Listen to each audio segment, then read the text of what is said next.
Kind of Comics unboxing and review of a package I got just the other day from India, wrapped like this. I teased it out on Twitter, and so there was some speculation where it came from. It came from India, and other people said, well, this looked like illicit pharmaceuticals, the way it is packaged. And I can assure you it is not illicit pharmaceuticals, because I don't partake, but it is something cool. It is something, as G.I. Gary, is G.I. Joe related, and I'll cut open it and show you all what's going on. G.I. Joe hasn't been in the market for 4 years at this point. 2015 was the last year for G.I. Joe at retail. However, the molds are still out there, and I'll go show you all what's going on in this. It'll be something that a lot of people won't know. So, first things first, I've never cut this kind of packaging before. It is packaged really well, completely wrapped in bubble wrap, not using an additional box, which many sellers in the US would do, is rebox a boxed item. However, I'm just trying to carefully do this. I'll let you all know before I open it up. This was $16 shipped from India. So India, as many in the G.I. Joe world will know, is home of Funskool, or where Funskool is, and there are many G.I. Joe packages, or Funskool uses many old Hasbro molds, so they still have them. So the toys can still be made, and they've had molds for many years. So the first layer is gone, and it's left with this. Oh boy, oh boy. This looks packaged very securely, and now I gotta go very carefully. I do not want to cut open the box, but I am afraid when something's taped like this, I just don't know where to cut. So I'll leave it all to chance. And you can hear it rattling around. And gosh, this is mildly frustrating. I normally do not buy foreign releases, but this is one of my favorite vehicles from the G.I. Joe line. So anybody that knows me knows. Alright, so first good news is it's actually in another box, I hope. And I'm also hoping that I get to see the original box. But $16 shipped from there. Oh, I got a little peek. This excites me. And just so you know, this guy wasn't fooling around. Box is stapled, and I hate staples in boxes. And I only hate them in boxes because they're a pain. And now I can see the original box, and I'm shaking and everything. Get a little of that New Delhi dust. And all right, maybe you guys can see it. First time in a while I'm going to be building a toy. And here we are.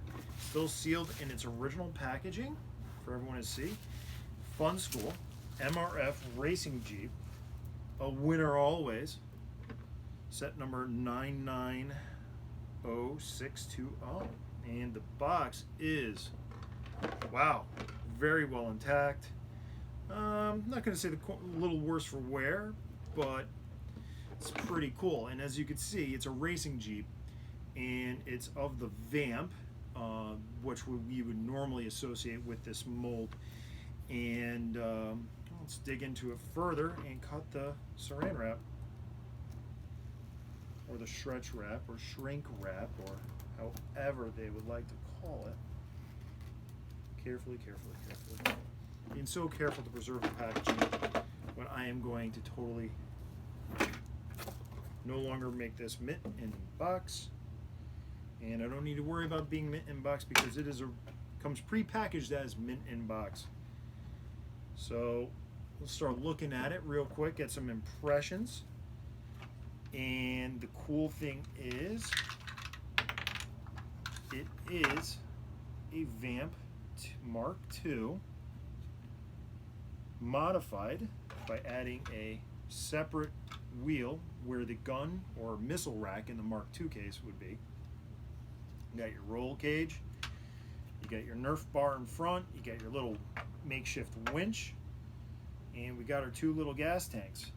So one of the things I'm going to look at now is how do these gas tanks compare to, say, the gas tanks that would come in a Tiger Vamp, Tiger Sting, and what it looks like. So, but first impressions, it is a robust mold. These, they made the Vamp well into the 25th anniversary, slightly retooled. And I'm going to go check it out. I'll go grab a couple Vamps, and I'll come back. And here are the three Vamps I picked out, represent what's going on here. And I have my Tiger Sting, my new Funskool MRF racing Vamp, and I have my Sears Vamp Mark I. And so just to go over, we'll take a look at a couple things. Overall dimensions are fine. They've added rivets to where the roll bar likes to eventually come unglued. And again, you can see that the missile racks have been replaced by the spare tire. Spare tire does move, and I'm just wiggling around, seeing what goes on there, what goes on there. Nope, it doesn't come off. I would probably have to unclip it and go more in to discover what's going on. I will go in and compare the black steering wheel, as we can see, with that of the steering wheel in the Tiger Sting. Yep, and there we go. And you can see them right here, that they are visually almost identical. So I would say when hunting for Tiger Sting parts, be aware that the Funskool parts are going to be almost a pure copy. And I'm looking for tooling marks, and you can see, definitely tell the casting is not of the original quality. It is very hard to see though. You got a better texture on the Tiger Sting horn pad, as I would like to call it.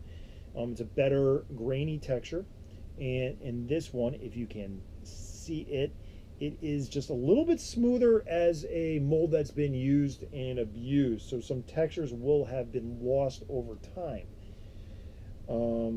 Just as a thing. The other noticeable thing I would say is that the Tiger Sting steering wheel still has its little hole in there, and the Funskool does not have the little hole in there. And I will just quickly put them back in, because we all know Vamp steering wheels do tend to get lost rather easy.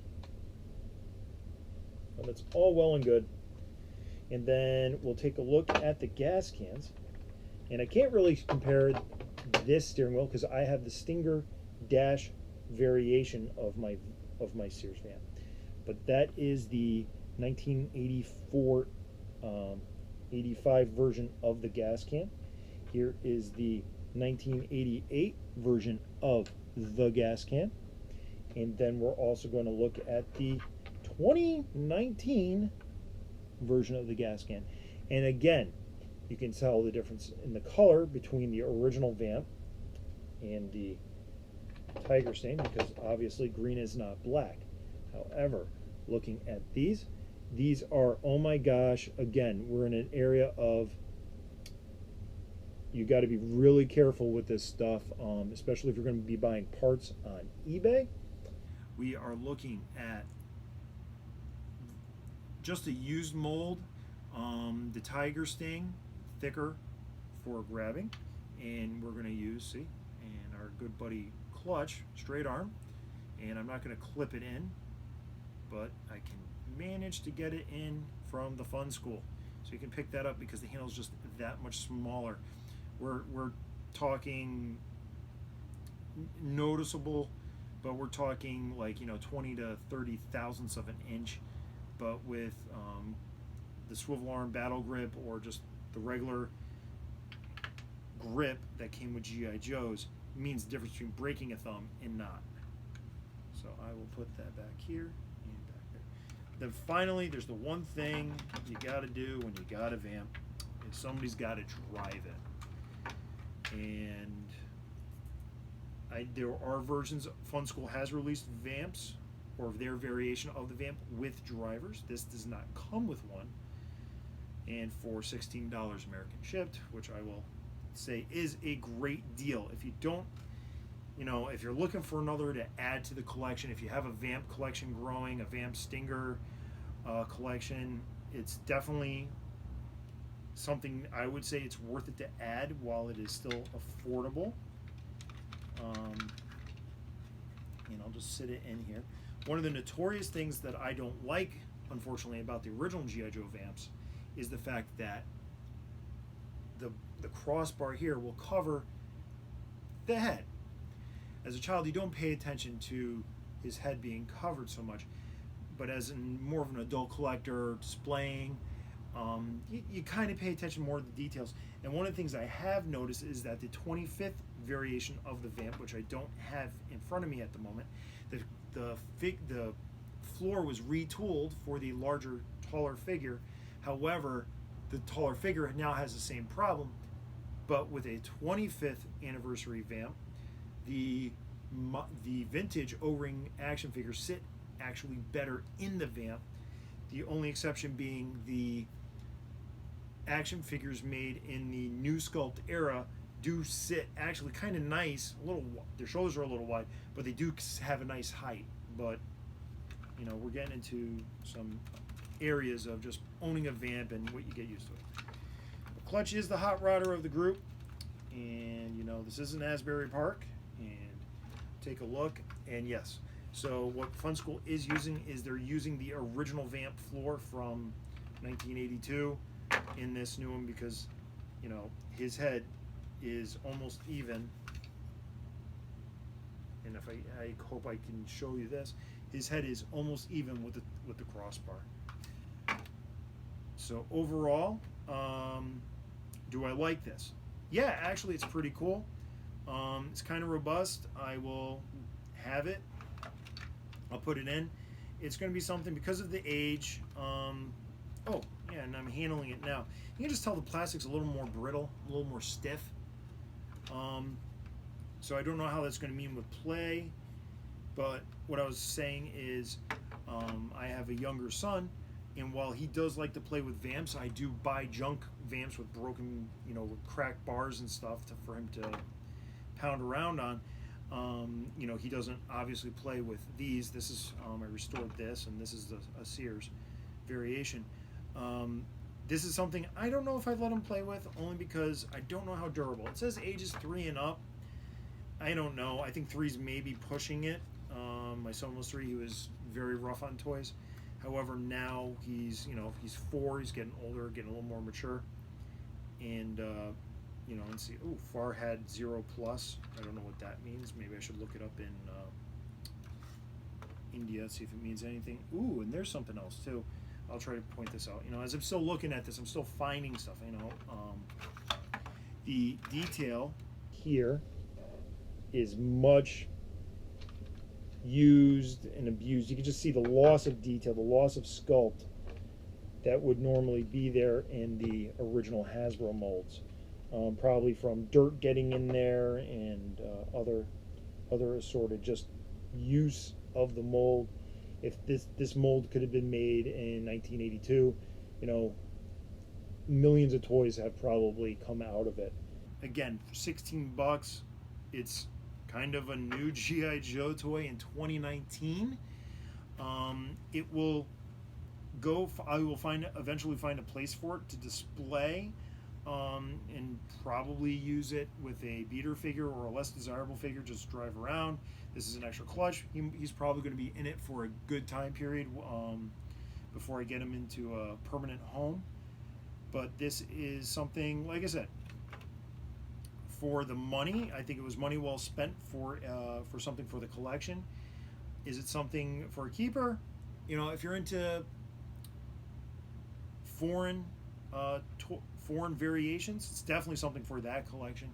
If you are a more casual collector, depending on how you collect and how you display, it can or may or may not fit. For me, it's definitely in the may or may not fit category.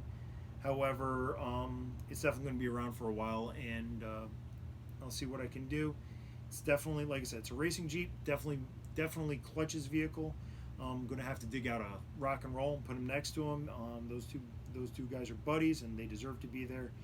And that's it. So here, that's my opening and review of the Funskool MRF Racing Jeep. So that's till next time. See ya.